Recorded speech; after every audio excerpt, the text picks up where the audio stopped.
Hello everyone, this is Enzo Eigen of the Alliance for Loki. So I've always been into exercise and athletics, and I was doing lots of yoga and Zumba, but then I met this old monk who told me he had this like ancient Celtic sort of martial arts that he was willing to teach me. So I've been training with him for the last couple months, and it's really intense and amazing. And so the other day I was out on the trail, and an ibex, one of the goats with the huge horns, all of a sudden was there, and he saw me and charged at me, and just instinctively I brushed away his antlers before they could impale me, gave him a well-placed punch and knocked him right out. So I think the training is working well. I feel really competent. Anyway, here's the skill tier list. So the skill class, very interesting class, lots of utility, and there's of course definitely three very distinct top champions, or maybe there's more. Let's see. Number one is Nick Fury. I think Nick Fury is absolutely incredible. I mean, he just does so much. I mean, he has the standard skill ability of bleed, can shrug off debuffs by knocking them down, has the internal bleed, which is really cool, so he can get passive damage. He also can be stun immune. His second life means you can basically die and then come back even stronger. Just so much about him. He can shut down evaders, and you can shut down mist too. He can go unblockable, so he really has incredible utility. Just a very powerful champion, great on offense, great on defense, and so he really epitomizes everything that's great about the skill class. After that, the king of the Everest content, or the marathon content, is Aegon. So also another really interesting champion, especially with his combo buildup. I think he's sort of the original combo buildup champion. There's been a few others since Guillotine, Strife, and a few others, but boy, his ramp up is incredible. And the things like the Abyss, once you get in that combination up to 1,000, oh, he's just unbelievable. After that, I would say Shang-Chi is the newcomer to this list this year. He's a really interesting, amazing champion with so many different ways of playing him. I think they call it the chi charges he puts on, depending on what type of a combination you do, like 2-hit, 3-hit, 4-hit. And then he has a super powerful SB2. He can put on slow debuffs. He can go unblockable, big long stun, can purify debuffs. So he is really a very interesting and awesome champion. And I think these three pretty much round out the top of the skill class. In the second tier, champions that are amazingly good and incredibly fun to play. Kingpin after his buff is really good. Just hits really hard, of course. Tanks a lot of, or cleanses a lot of the debuffs. He has the rage debuff, so he's always getting healing from that because of willpower. He can go unstoppable for long periods of time. Has a really cool heavy with his belly attack, so he's just a good, tanky, fun champion to play. Also, sort of in that same mode is Black Widow Deadly Origins. He doesn't really bring that much except a lot of shock. I mean, lots and lots and lots of shock, good damage, but she's just incredibly fun to play, and she does a lot of damage. And so in any content you need shock, she is the person to choose. Also in the third list, let me see who else is here. I'm going to put Thor Ragnarok in here. Now, so Thor Ragnarok is just been buffed and is looking really, really good. Again, I have not played him a lot of post-buff, but sort of like I did with Surfer, just prestige alone makes him very sort of a good champion, and now he's actually, I think, a really playable champion. He probably was a 4, and maybe 2 is too high, but I'm going to put him up there. Blade is so interesting. I almost could put him up in number 1, and I'm sort of tempted to do it, but I'm going to slide him down to number 2. I think the fact that he's not a 6-star obviously hurts him, except, of course, if you're in content before you get to 6 stars, then he's really, really good. I mean, his regen's incredible, which is pretty unique amongst the skill champions to have such a powerful regen. Of course, he is part of the Holy Trinity, can be an amazing damage dealer, does the bleeds, which are pretty powerful too, gets energy or power when an opponent is bleeding, you're near them. I mean, he was for a long time the god of this game, and still is an amazing good champion. Any more for this second category? I don't know if anyone else is worth it. Killmonger, could make an argument for him. Oh, wait, I forgot one. Mole Man. Mole Man's actually number one. Oh, sorry, Mole Man. So Mole Man has become another incredible post-buff champion. I mean, shuts down evaders. His mechanic where he has monster mashes, and then you can hold your block, and then they hit you and it goes unstoppable, so you can intercept them after their first medium is incredibly cool and very, very useful too. Shrugs off debuffs, really tanky. He does okay damage, but he's more of a sort of just a long-term, slow fight champion. Use him a lot in war. He's just really good against a variety of nodes. And so, yeah, he's a great champion and just an amazing buff. Okay, after this, Falcon. Yes, Falcon deserves in the second category too. So one of the hallmarks of skill champions is the ability to shut down the opponent's abilities. So it's that ability to shut down abilities. And Falcon really epitomizes this. When you get locked on, I mean, you totally shut down so much of what they can do because he just has 100% ability reduction and so accuracy reduction. So he's really, really cool. Okay, now where are we at? I think that's all the first and second tier. Now the third tier. I'm going to put Crossbones here first. Crossbones is another champion that's been buffed. He always was interesting. He was one of the non-crit. He was the original non-crit champion, though for some reason compared to like Guillotine and Guardian, it never really felt that effective to use. He also, of course, has good ability at accuracy reduction with the number of Furies he has.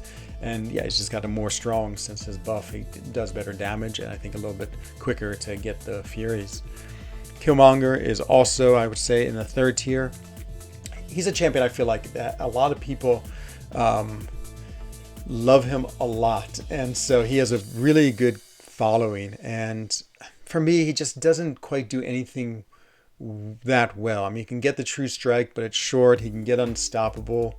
It's short. He can actually tank SP3s with his indestructible charges, but it's really short. So he has lots of good pieces, but they don't all quite fit together to be very strong because they're a little too small the pieces. But he is a fun champion and still a pretty good defender. After that, let's see who else is in here. Elsa, I have to put her here. I think most people would argue she's a 2. So everyone says about Elsa that she is the most underrated champion. I think she's the most overrated, underrated champion. I mean, everyone seems to like her a lot, but I never see her used in content. I mean, I enjoy playing her. She's fun, but she doesn't really do that much exceptional that I think warrants her being so much elevated in people's minds. I think everyone just likes to play her because she's a cool champion. But I mean, as far as in the tier, I think she's like a very solid 3, like a good fun champion, but nothing extraordinary. Now let's go with Hitmonkey. I think Hitmonkey, like this third tier is sort of very similar in that they do sort of something pretty good, but not a whole lot, or they have a lot of interesting things, but nothing really that is like truly exceptional. I think Hitmonkey again epitomizes that. He's, evades, purifies, does good damage, has a sort of a strange mechanic. They have to do like 3 criticals in a row, but it has a lot of crits too. So he's a fun champion to play as well. But again, nothing too extraordinary. Okay, a few more in this. Put Massacre in here. Again, interesting because of the way you can hit into blocks with him, and he does a lot of damage into block and gets incinerates. And it's a cool champion as well. I think Jabari Parker is in here too. She also is, interesting, fun champion. Nothing too exceptional, but good to play. Gwenpool probably would still actually, she still deserves to be here. Lots of bleeds, lots of interesting utility, armor breaks, incinerate. The way she can like get the huge bleed with her SP3, I think, and keep on refreshing that. Shuts down ability accuracy. Again, a very strong, just like solid skill champion. Okay, after that, I feel like we have a lot in the 3s. And so now we go down to the 4s. The 4s, Night Thrasher. He was so cool when he was the only champion who could shut down evaders with his skateboard attack right at the start. Now Mole Man can do it too. I would say he's a little better than Mole Man in this regard because he will always be able to do this the entire fight. Mole Man loses it during frenzies, but takes a lot of SIGs, is sort of hard to get a lot of damage off, has a strange little ramp up mechanic. I think it's like throw the SP1 and then heavy them and then hit them. It's just awkward to say the least, but he's not a bad champion. Taskmaster is sort of similar. He is, again, used to be a few people played him really well, and there's a huge love amongst a few players, and used to see videos, but yeah, just he's not stood the test of time. Ronin, he again has a lot of interesting pieces of his kit, but cannot quite seem to have it all together. That's a way that's really functional. I'm gonna put the new Daredevil in here. The new Daredevil is, again, another interesting champion with a lot of things I like about him and fun to play. I love that he can't miss. That's a really cool mechanic, and sometimes it just makes fights so nice when you don't have to ever worry about miss. And yeah, he definitely can have some interesting ramp up with his combos and the way he switches between his two modes. He's a champion, simply just fun to play and cool. And let's see, is that it for this tier? Maybe Korg deserves a spot in here. So Korg is still a pretty good defender. Different synergies actually make him a reasonable attacker, and yeah, I just find him sort of fun to play. And there's a few instances where I think he actually can be really useful. Can't stop, won't stop. He seems to be pretty good for that node because he gets so many unstoppables for just holding his block. Okay, and now, I guess I have to put this here. This is his buff. It seems like it's pretty good. I've just watched Buddy Lee videos, and I think Buddy Lee would argue he's like second or third, but I still think even post-buff, he's just okay. I don't think he has too much more that he offers out of the other champions in this 4. Probably could be elevated to 3. Maybe I should. Okay, yeah, it seems like he's a little better than a 4. But Black Panther Civil War, I think that might be all the 4s, which leaves us to the 5s. Black Widow Deadly Origins, an OG champion, once was one of the best. Now really doesn't have much to her except for some ability accuracy reduction, which isn't really strong enough to compete with other champions. Winter Soldier, very, again, old school and was cool in his time. I remember a few people had him as a rank 4 5-star, but yeah, he has not stood the test of time. Agent Venom, yeah, he's never really done much. He's just another one of those sort of like annoying defenders, and that might be the best thing to say about him. Moon Knight, I do know a few people have some Moon Knight love. I think the Interceptor does, but yeah, also average, below average. His moon phases are a cool thing, but they just, yeah, they don't seem to be strong enough. Then we have Elektra. She's a lot like Black Widow Deadly Origins. At one point was incredible with her ability accuracy reduction. Now just very plain. Daredevil original. Yeah, sort of the same story with these original characters. At one point, when he could just evade every special projectile, he was so cool. He was like, oh man, he's perfect for a lot of these newer projectile attacks. But then so many other champions can deal with it much better, and then that's all he gives. And so it's just not enough to make him more than a 5. Karnak, we'll see. We'll see how this buff is going to be. The buff, I think, is only going to shift him up to 4 or 3 at best. It doesn't look that amazing, but it'll still be better than where he is now. Squirrel Girl, I want to put her at least to 4, and maybe I will. She definitely has some unique debuffs. The one with the little broken bone, I can't remember what it's called.